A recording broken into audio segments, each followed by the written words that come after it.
Nabi ni duduk depan sahabat, Nabi kata,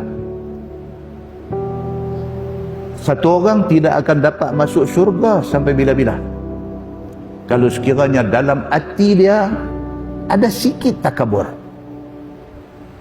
Sikit aja takabur. La yadkhulul jannah. Tak boleh masuk syurga orang ni. Wih, bila Nabi kata lagu tu, sahabat sudah cemas. Dia kata, ya Rasulullah, macam mana dengan satu orang yang dia ni suka benda elok-elok? Dia ni kalau pakai baju, dia suka pakai baju elok-elok. Dia ni kalau pakai naal ni, sandal, kasut, dia suka pakai kasut yang elok. Adakah dia takabur? Dia takut. Ada orang tuan-tuan, dia suka elok-elok. Lepas sembahyang asar, dia penat remeh macam Elvis Presley tu.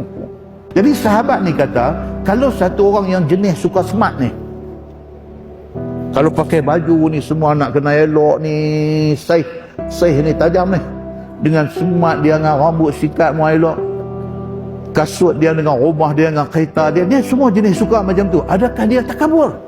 Dia tanya Nabi sallallahu alaihi wasallam. Kata Nabi sallallahu alaihi wasallam, innallaha jamil yuhibbul jamal. Nabi kata, hang suka elok-elok ni bagus. Pasal Allah ni Tuhan yang maha cantik. Yuhibbul jamal. Allah suka orang cantik-cantik. Allah suka orang yang bersih-bersih. Allah suka orang yang suka elok-elok ni. Allah suka. Tak ada salah yang tu. Hang nak pakai baju bersih, baju elok, baju baru, tak apa, pakai.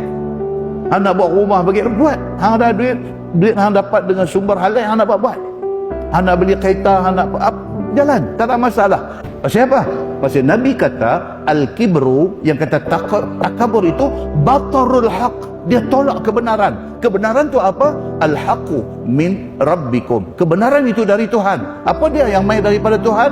Quran dengan hadis Nabi. Pasal apa? Pasal apa hak Nabi cakap tu? Wa ma yantiqu 'anil hawa in huwa illa wahyu yuha. Hak Nabi cakap tu wahyu Allah mai atas lidah Nabi.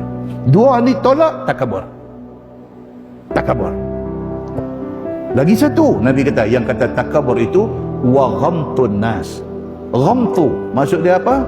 Dia pandang rendah. Wa ghamtun nas, dia pandang rendah pada orang. Dia tengok orang ni semua dia pandang bawah. Semua dia pandang bawah. Ni tak tahu apa, dia ni bodoh, dia ni jahil, dia jenis macam tu. Ini ciri-ciri takabur.